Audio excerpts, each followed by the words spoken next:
Good morning or good afternoon out there in YouTube land, wherever you happen to be located, whatever time it is. It's 5 o'clock somewhere, you know. Glad to have everybody with us, all my folks there in the chat room, all my lurker peeps, and all the ones that'll be watching later on the Memorex. Glad to have you with us. Overcast day in Indiana today. It's been threatening rain, and that's all it's done is sprinkled so far here where I'm at. I guess there's going to be pop-up showers and thunderstorms all over the place today. We could sure use some rain where I am. And I'm sure getting tired of running around with a garden hose trying to wet down the vegetable garden. Oh, gee whiz. Got a lot of news and stuff for you today. Anybody that is not familiar with my other channel, you might want to pull it up. There's a link in the description of the video there. I've been doing some story time videos there, and to them kind of get a kick out of some of the stuff I do. So I'll give it a shameless plug. If y'all want to check those out, you're welcome to do so.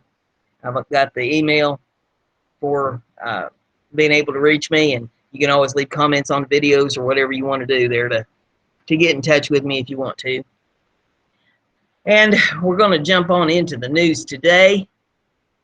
The first one that we've got for you here is off of the Political Insider, and the title of it is, right here we go, WikiLeaks confirms Hillary sold weapons to ISIS, then drops another bombshell.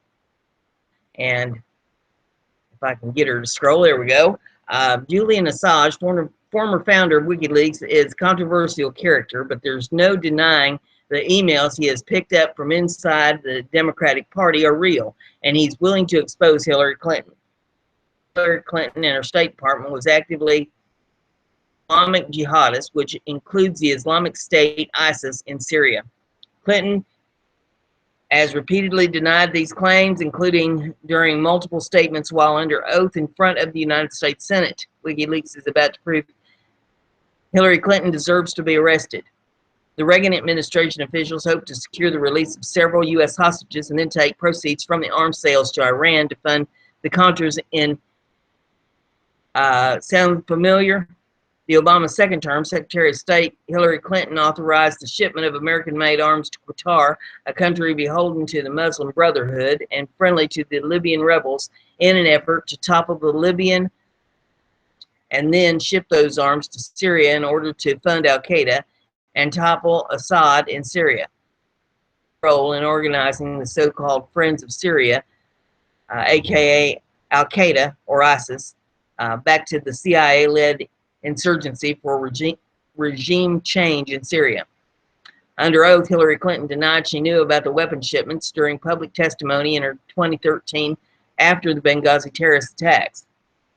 In an interview with Democracy Now!, WikiLeaks' Julian Assange is now stating that 1,700 emails contained in the Clinton cache directly connect Hillary to Libya and Syria and directly to al-Qaeda and to ISIS.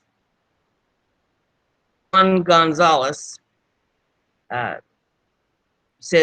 writes here in a transcript, Julian, I want to mention something else. In March, you launched a searchable archive of over 30,000 emails and email attachments sent to and from Hillary Clinton's private email server while she was Secretary of State. And 547 pages of documents span the time from June 2010 to August 2014. 7,500 of the documents were sent by Hillary Clinton herself. The emails were made available in the form of thousands of PDFs by the U.S. State Department as the result of a Freedom of Information Act request. Why did you do this? And what's the importance, from your perspective, of being able to create a searchable base? And Julian Assange writes back and says, well, WikiLeaks has come to the rebel library of Alexandria. It is the single most significant collection of information that doesn't exist anywhere in a searchable, accessible, citable form about how modern institutions actually behave. And it's gone on to set people free from prison, where documents have been used in their court cases, accountable for rendition programs, feed into election cycles, which have resulted in the termination of, in some cases, or contributed to governments, in some cases, taken the heads of intelligence agencies, ministries of defense, and so on. So, you know, our civilization can only be as good as our knowledge of what our civilization is. We can't possibly hope to reform that which we do not understand. So those Hillary Clinton emails, they connect together with the cables that we have published of Hillary Clinton, creating a rich picture of how Hillary Clinton performs in office, but more broadly, how the U.S. Department of State operates. So, for example, the disastrous, absolutely disastrous intervention in Libya, the destruction of the Gaddafi government, which led to the occupation of ISIS of large segments of that country, weapons flow going over to Syria, being pushed by Hillary Clinton into jihadists within Syria, including ISIS, that they're in those emails. There's more than 1,700 emails in Hillary Clinton's collection that we have released just about Libya alone. Clinton committed perjury, just like her husband was caught doing as president. So there you have that one. I thought that was very telling. The next one that we have, The Hill, and it says Ryan wins primary by huge margin. Paul Ryan, Republican of Wisconsin, is projected to easily win his GOP primary publicized challenge. Ryan on Tuesday defeated businessman Paul Nealon, I guess it's pronounced, in the primary for the 1st District seat he's held since 1999. I have been honored to serve the 1st Congressional District since 1998, he said during a press conference Tuesday night. Best experiences of my lifetime, and I'm humbled that so many want to see my continued work on their behalf. Ryan said people in Wisconsin know him well. I believe that to serve is to work to become part of the solution, not to be part of the problem. They share my desire for political leadership that is inclusive, not decisive. They look at the horizon and they look for hope, not fear. Most of all, they want someone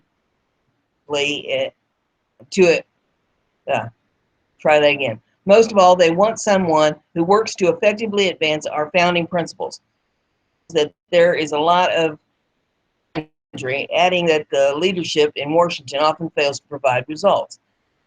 At times, as uncertain as these, it is easy to resort to division. It's simple to prey on people's fears. The stuff sells, but it doesn't stick. It doesn't last. And most of all, it doesn't work, he said. Bring people together, not divide them, because we want to break the gridlock, not perpetuate it, because we want fresh ideas, not outdated ideas. Offering a better way to fix this country's big pressing problems. Between now and November, I am committed to do everything I can to make sure that the status quo, which isn't good enough, is not continued, because we can do better. It became the flashpoint of the presidential race after GOP presidential nominee Donald Trump said last week he wasn't ready to endorse Ryan and praised Nealon on Twitter. Nealon, who harshly criticized Ryan as the head of the globalist snake, sought to align himself with Trump and appeal to the businessman's supporters. He endorsed Ryan at a Green Bay rally on Friday, and a poll showed the speaker leading Nealon by 66 points. Presidential candidate Jeb Bush tweeted his congratulations to Ryan on Tuesday night and appeared to take a veiled swipe at Trump at the same time. And the tweet says, Big P. Ryan and for America. Rewarded strong, principled leadership today. And the article goes on and says, if I can get to scroll up here, Ryan took his time endorsing Trump, and the nominee followed suit last week, drawing ire from the others in the GOP. I like Paul, but these are humble times for our country, Trump told the Washington Post last week. We need very strong leadership, and I'm just not quite there yet. I'm just not quite there. Trump's language was apparent allusion to a May interview conducted right after Trump became presumptive nominee, in which Ryan said he was not ready to support him for the president. But Trump circled back on Friday, saying that This campaign is not about me or any one candidate. It's about America, before ultimately endorsing the speaker. But Nealon had some high-profile supporters of his own. He was backed by conservative commentator Ann Coulter and Michelle Malkin, as well as 2008 Republican vice presidential nominee Sarah Palin, on her support even after Trump endorsed Ryan. Palin, an outspoken Trump supporter, wrote on Facebook that she was proud to be standing with Paul Nealon since May the 9th. Please vote for this man of the people this Tuesday, Palin wrote last week. So there you have the Paul Ryan story. And the next one that we have here is off of BizPac Review. And it's taking it a minute to load.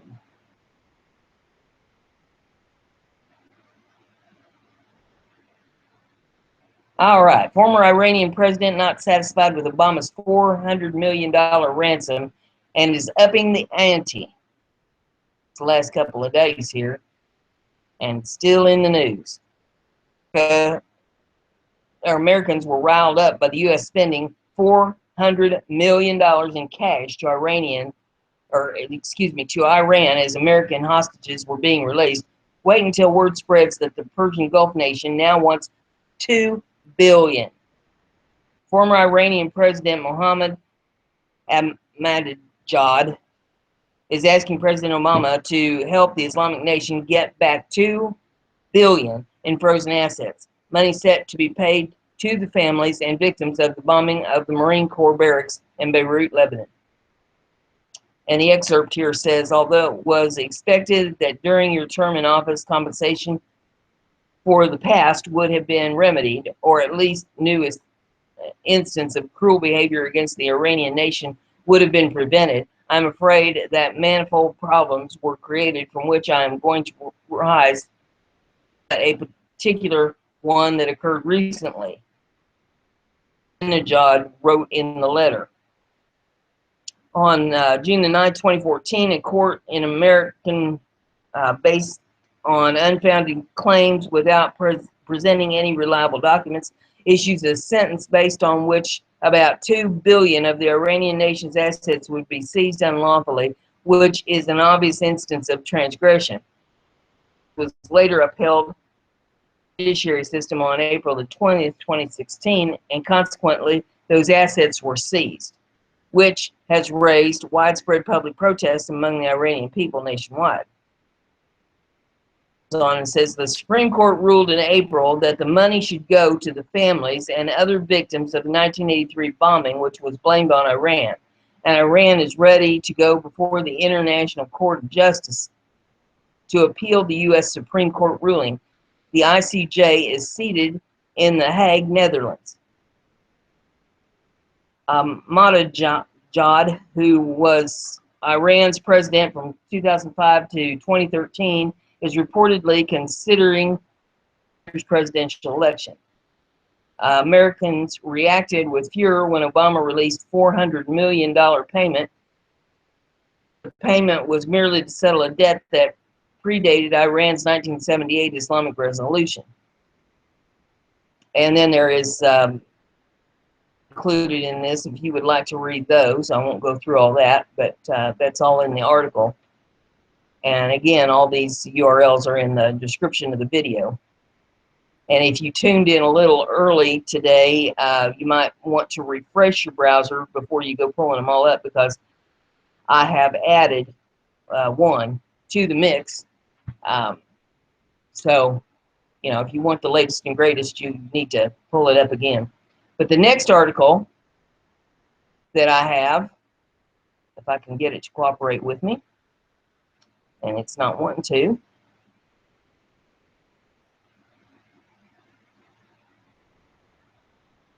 I don't know why we're having problems here with this. Okay. All right. The next one, here goes. Sometimes she's a little slow. This is out of RT Question More, and RT.com's called Snowden Alive and Well. Lawyer quashes dead man switch theories. Many of you may have heard that there was a tweet that went out last week, and many thought that it was Dead Man Switch that would go out if Snowden was not available to check in to his computer or phone or whatever it was at a specific time. And they thought that he was either missing or dead. So, that was a big rumor going around last week. So we've got this article, and it says, while speculation was rife that Edward Snowden had been killed after tweeting a so-called dead man switch, his lawyer, Anatoly Kucherina, I hope I pronounced that right, has continued the whistleblower is alive and well. Or confirmed, I'm sorry, has confirmed the whistleblower is alive and well. After Snowden issued 2 mysterious tweets last week, both of which were then deleted and no further tweets sent, theories began circulating suggesting he had been kidnapped or killed. Speaking Monday, Snowden's lawyer, Anatoly Kucherina, said that such theories were nothing new, but were false. Of course, there probably are people interested in speculating on this matter who have been doing this for the last several years, Kucherina told RIA.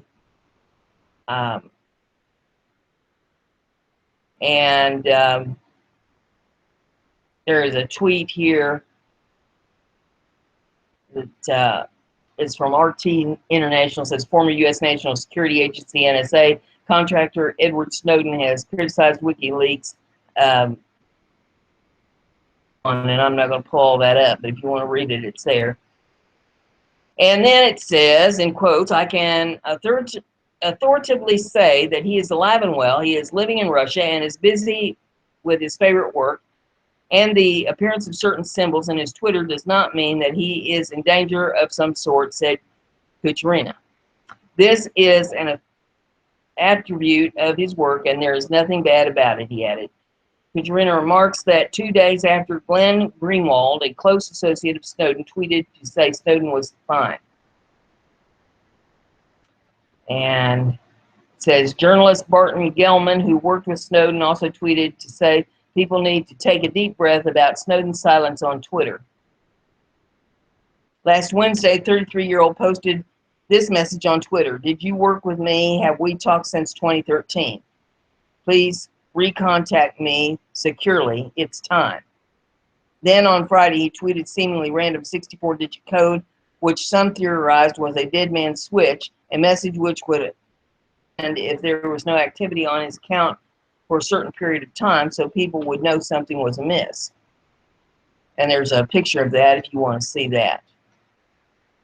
It says others have suggested that the code may have been a decryption key, and lack of activity on Twitter since is due to an upcoming WikiLeaks dump, with some thinking it may relate to Democratic presidential nominee Hillary Clinton. There you have the update on Snowden. I know some of you were asking before the show about it, so there you go. I have here is off of the burningplatform.com. Establishment Press dissident actuaries explosive report on public pensions. The looming government pension catastrophe can't be avoided by faking the assumption used to value pension assets. The plan in America uses at least 7% annual return assumption, and this still reveals unfunded liabilities in the trillions. Well, guess what? The 7% assumption is stocks are more overvalued than any time in history. They are priced to deliver 10-year term returns of 0. 10-year bonds are yielding 1.59%. Do you think there will be much appreciation in bonds? Not a chance. If pension managers weren't lying hacks, they would reduce their assumption to 3% or less. The impact would be to show every pension plan in America is defunct and bankrupt, because they are. I hope anyone depending upon a government pension understands this fact. America's slow motion wreck. By some estimates, the shortfall currently exceeds $3 trillion. has been kept in motion for years by deeply dishonest accounting practices employed by state and local governments, which presume unrealistically that pension funds can consistently earn white-hot annual returns approaching 8%. So it's disappointing, but not particularly surprising, that the actuarial establishment moved to suppress a report pointing this out. Investment reports. The American Academy of Actuaries and Society of Actuaries Monday abruptly disbanded its longtime joint pension finance task force, objecting to a task force paper challenge actuarial practice of valuing public pension plan liabilities. This paper is being censored by the AAA and the SOA, said Edward Bartholomew, who was member of the former task force, in an interview. They didn't want it to get out. Others who were members of the task force also said in interviews the two actuarial groups are trying to suppress publication of the paper. There are powerless interests that don't want public pensions to be governed by the same kinds of accounting principles used in the private sector because they would go from some seriously underfunded to catastrophically underfunded. Get tongue-tied on that. Union officials and state legislators in both parties seem to believe that it makes more sense to allow public pension funds to play let's pretend with public money. To be sure, the sudden imposition of a tougher standards would, as usual, in many state and local governments. So there can and should be some reasonable accommodations made to allow the adjustment to take place in a less governing by catastrophe is almost never a good idea, and series of small and incremental changes, though not always, a better way to manage public affairs. Shifting to a more portable system of public pensions, defined contributions rather than defined benefit, wouldn't just help save states and municipalities from fiscal ruin, it would also do much to improve the performance of the civil service. The current system creates jobs for life mentality in public employment because workers need to stay at their positions for decades to collect full value of their pensions. Somebody who was a good teacher at 30 but wants to leave and should leave at 40 is currently trapped. Also, one of the reasons unions fight quality evaluations so fiercely is that the loss of job and pension is so much more draconian than simply losing a job. The report from dissident actuaries might have helped push state and local pension systems down to a more sustainable path. Of American actuarial leaders disbanding a reputable task force that had prepared a report that the bureaucracies didn't like, and then hinting at a legal action if the report is published, is irresponsible at best and corrupt at worst. Is it any wonder that Americans are fed up with experts and institutions they manage? So there you have a report about pensions.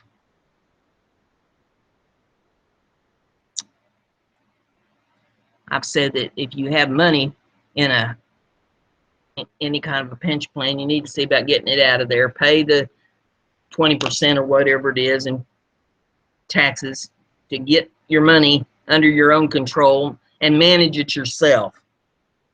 Because all you're being told is a pack of lies, and they're squandering your money. And if there is anything there at all, when the system goes belly up and the bubble bursts, it's going to be used to bail out the system, and you ain't going to get it anyway. So you might as well take what you can get now and pigeonhole it or whatever. You'd be better off to bury it in the backyard than let them have it. Have is off the burning platform, and it says Texas school sign that every school should have, but liberals won't let them. It says here, since creating kill or gun school is about as ridiculous as charging a horde of ISIS fighters wearing a "Don't Shoot Me" sign, the community of Claude, Texas decided to try something different. First, have the school board vote allow concealed carry on campus. Check. Next, erect a badass sign all around the district serving notice to any scumbag who gets a notion to make trouble. The sign in bold, attention please. Be aware that the staff at Claude ISD is armed and may use whatever force necessary to protect our students. And there's a picture of the sign if you'd like to see it. Nice big sign. It says KFDA reports that Claude Independent School District Superintendent Jeff Bird said the signs are meant to be a deterrent, like an alarm or beware of dog sign, not a threat. Any employee at Claude ISD, any teacher, I feel firmly they would give their life to save a child. Our job is to make sure the kids are safe, that they're comfortable, said. Statistics will show that most of the shootings that have occurred in public school have been somewhat copycat situation, Bird told the Amarillo. The goal of the perpetrators, Lord, I'm tongue-tied today. The goal of the is to outdo the last shooting, and statistics have shown people with warning signs are being proactive and preventative. The only reason the sign is there is to prevent somebody from coming in. Bird notes that since the tiny town of Claude doesn't have a police department, armed staff would be critical to protecting students should there be an active shooter situation. If there were a perpetrator that entered our building, we would be able to hold of the building until the professionals got there. By turning the entire gun-free zone notion on its head, our guess is Claude, Texas might have actually created the most unlikely stop for any vicious killer intent on fish in a barrel to murder. Good for them. Every school district in the nation should follow suit. And there is a video, if you would like to see that, and that is in the URL. So there you have it. Next one that we have, well, that's not cooperating. Okay, let's try it again. All right, BizPac review. Bernie Sanders supporter, DNC lawsuit found dead, sets internet ablaze with speculation.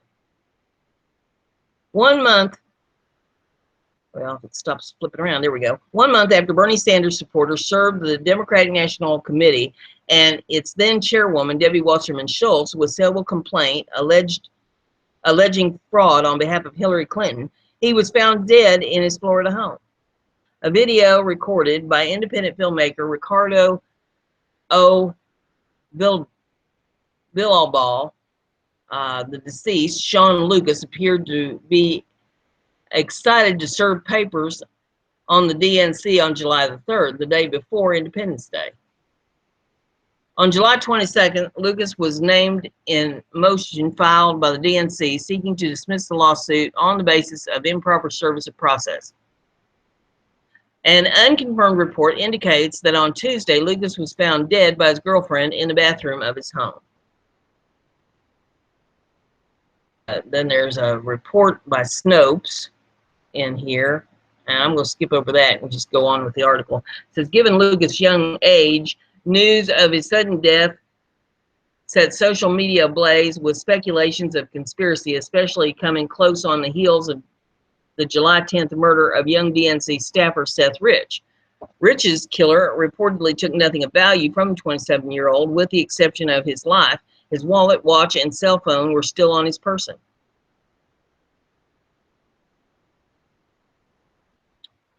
The so many strange deaths she referred to is a list of dozens of suspicious deaths of people with ties to former President Bill Clinton and his wife, former Secretary of State Hillary Clinton, which has been compiled and updated by What Really Happened. And there is a list of those shown here if you would like to see them. Man, oh man. Goes on, and there's says the Clinton body bags. There's 31 people listed. and it says the following Clinton bodyguards are dead, and let's see, there's 12 of them. Holy smoke. Interestingly enough, the former Secretary of State chose Shonda Rhimes as her video biographer for the Democratic National Convention. Rhimes is noted for creating How to Get Away with Murder as well as Scandal. But that's just another coincidence, just like the one of the $400 million cash payment to Iran occurring on the same day Iran released 4 American hostages. The Democratic Party is known for its coincidences. There you have that.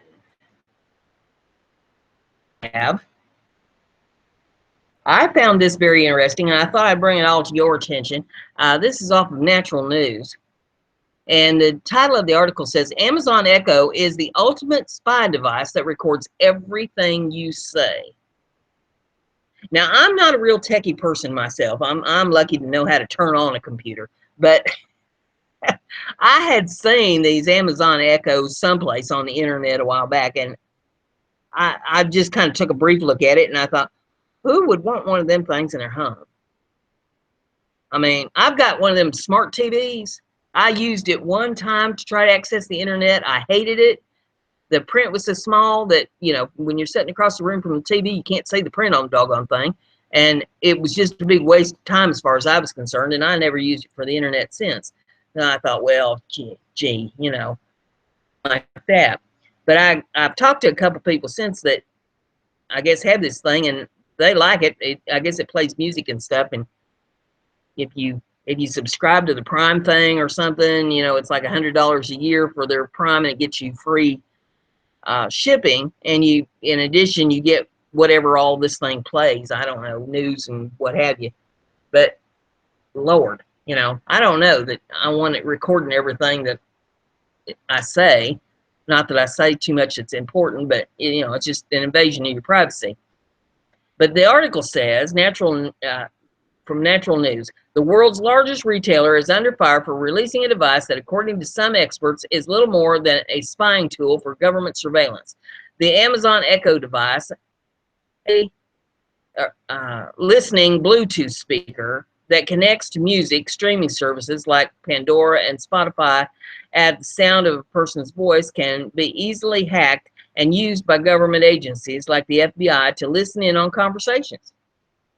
Much like Apple's iPhone, which contains a listening apparatus by, and they got in quotes, SIN, that can be activated in a room simply by speaking out loud. The Amazon Echo is programmed to listen for certain verbal commands, telling it to turn on, for instance, or to connect to a certain app. Amazon says the device contains far field voice recognition that can hear a person's voice across the room even while music is playing. Not only does the Amazon Echo respond to commands, but it can even answer questions and read audiobooks aloud, as well as providing other on-demand services at a user's verbal prompting.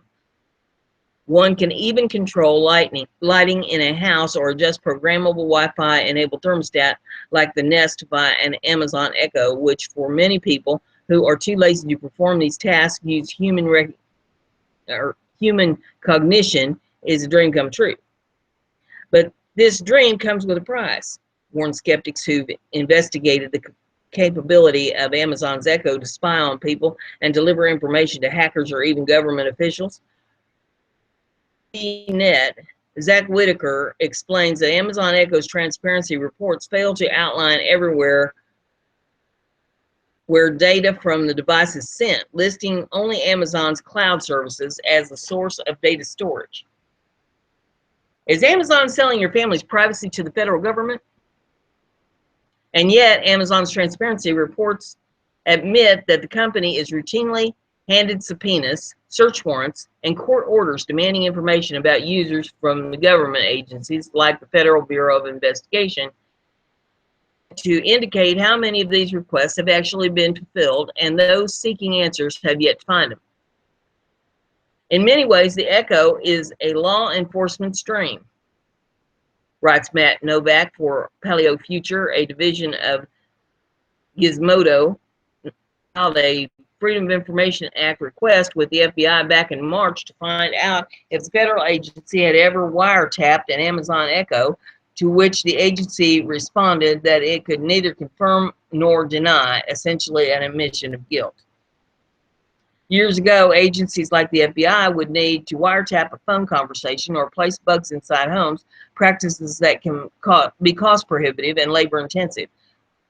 You just need some software to tap into the device microphone, and if that device is always listening for a comment, all the better for someone who wants to hear what's going on. As of this writing, Amazon has reportedly sold some 3 million Amazon Echo speakers to unsuspecting consumers who apparently don't mind that they're basically paying a multinational corporation to spy on them and possibly hand over private conversations and other information, including purchase information, music preferences, and more to marketers and government infiltrators. Laptop computers really aren't much better, as most of these devices these days contain both microphones and cameras that we know are capable of recording when they aren't activated, and in some cases, when they're not even on. Just as important as knowing what might be hiding in our electronic devices is knowing what's hiding in our food. The new book, Food Forensics, by Mike Adams, the health ranger, tackles this subject by exploring the additives, preservatives, and other toxins hiding in food and destroying our collective health, and how to avoid them. So there you have some information on the Amazon Echo and our loss of freedom. Reminds me of that book 1984 by George Orwell. The next one we have is off of Natural News, and it's called The Whole Truth About Whole Foods. Shocking new mini documentary X-rates this deceptive, fraudulent corporation for becoming the Monsanto of food retailing. I've just released a damning new mini documentary called The Whole Food Truth About Whole Foods. To click on it to watch it if you'd like to see it. This mini documentary reveals how Whole Foods has become a supporter of Monsanto, deliberately deceiving health-conscious food consumers who falsely believing that Whole Foods market stores sell no products containing GMOs, heavy metals, or toxic pesticides and herbicides. In truth, Whole Foods market stores are loaded with unlabeled GMOs, heavy metals, toxic pesticides, and even glyphosate herbicide. Marketing, fraud, and deliberate deception. The Whole Foods Corporation deliberately deceives its consumers by making false, fraudulent claims that its stores sell nothing but artificial ever. Nothing artificial ever, when in reality, Whole Foods market stores are filled with artificially engineered foods called GMOs, which to this day remain unlabeled. As this mini documentary reveals, Whole Foods CEO Walter Robb has mastered the language of healthy eating and sustainability in order to deceive Whole Foods consumers into thinking his company is acting in their best interests. Yet, behind the scenes, Whole Foods was the major force behind pushing of the Monsanto-inspired anti-GMO labeling law that President Obama just signed. Now, thanks to the efforts of Whole Foods and Monsanto, all GMO labeling laws across America have just been obliterated, replaced by a federal non-labeling scheme that will financially benefit both Monsanto and Whole Foods. It says, see, sellout, Whole Foods partners with Monsanto to endorse fake GMO labeling bill that's actually an anti-labeling bill with zero penalties for non-compliance. So you can check on that and read more. And then it says what Whole Foods and Monsanto have in common is that they both benefit from the deception of selling unlabeled GMOs to unwitting consumers.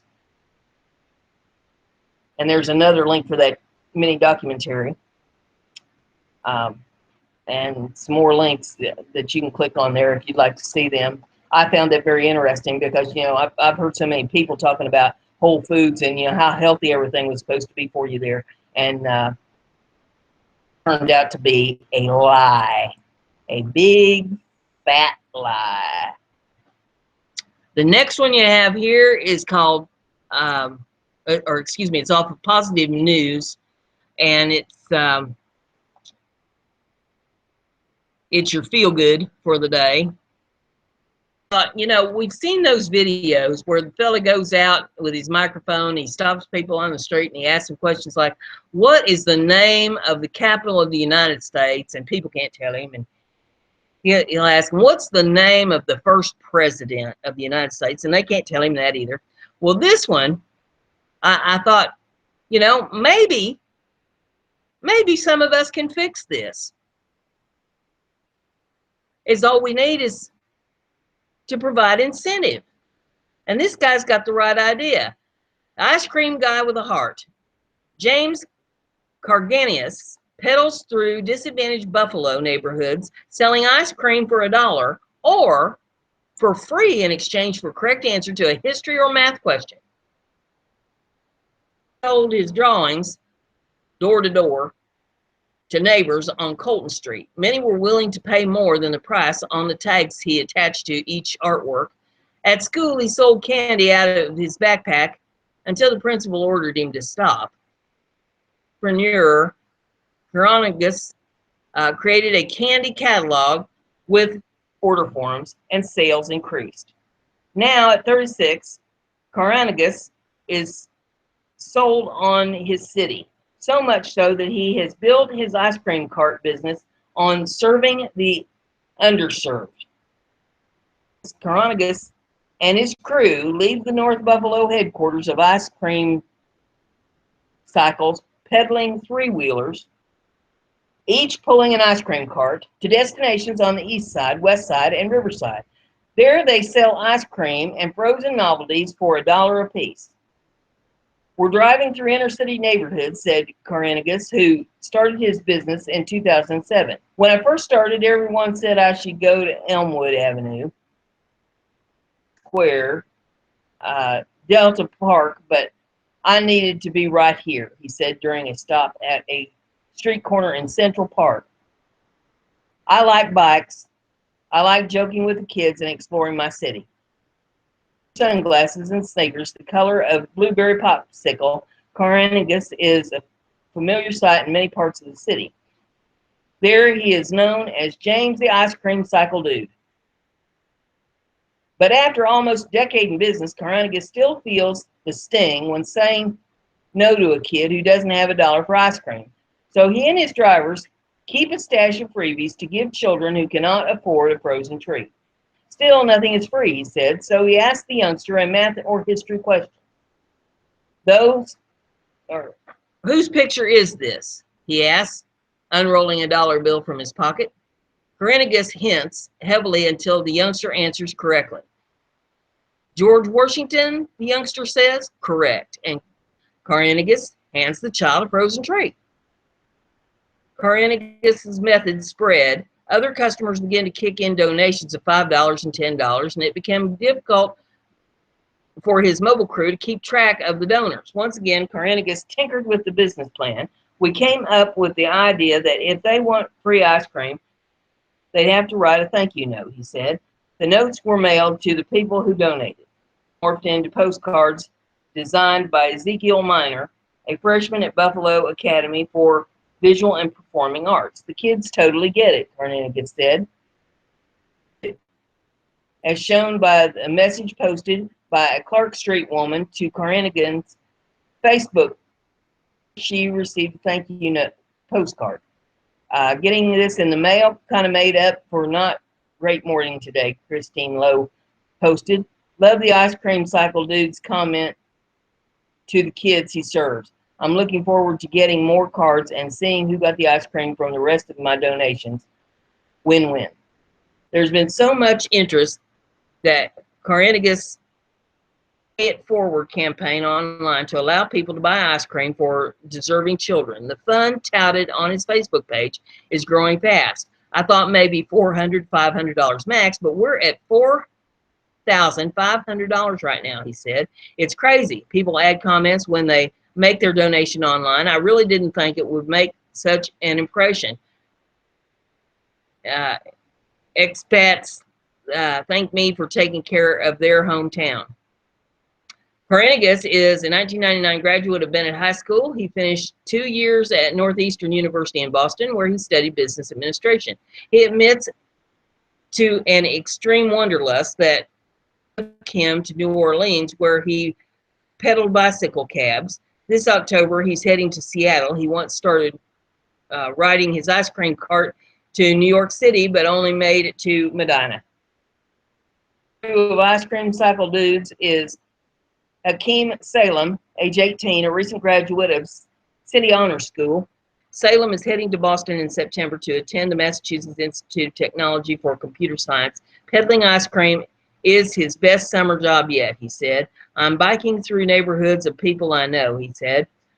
I'm bringing my neighbors ice cream on a hot summer day. One little girl gave me a hug after I gave her an ice cream. Another ice cream peddler is Rex Herzberg, age 18, who lives in Elmwood Village. He just finished his first year at Washington University in St. Louis. This is second year selling ice cream. There was a connection between the ice cream. I know the bell means ice cream, and they come running. They know the bells mean ice cream, and they come running out of their home. He enjoys the way spread goodwill. So many people have desire to help these kids, Herzberg said, giving them a way to do it. It exploded more than I thought it would. Occasionally, Karninigas and his crew work the Bidwell concert series on Tuesday evenings or the Art of Jazz series on Sunday afternoons at the Albright Knox Art Gallery. On a typical day, they don't set out much before 2 p.m., averaging 15 miles total as they make their way to some of the city's less traveled neighborhoods. I'm not making a lot of money off ice cream, Karninigas said. We have bells on the handlebars to alert people we've arrived, but I usually don't like the hard sell. And I thought that was a nice article. That guy doing something good, teaching the kids something, teaching them a little bit about history and teaching them a little bit about teaching them to have some courtesy and common decency and write the thank you notes and people that like to donate to causes such as this. So, I think it's a good win-win all the way around for everybody. And so there's your little feel-good for today. And if this guy can do something nice for people, so can you. And with that, we're going to close her down for today. And I thank you all for joining me for the news. And I hope you enjoyed it. If you did, give it a thumbs up, share it so other people can enjoy it too. Check out my other channel. And I hope you have a wonderful day. Go out and stick your feet in the grass. Take a good, deep breath of fresh air. Look around you and see where you can do some good for somebody. Because that's what you're planted here on the earth for. And with that, we'll turn you loose and we'll see you back here, God willing, tomorrow at noon. Have a good day.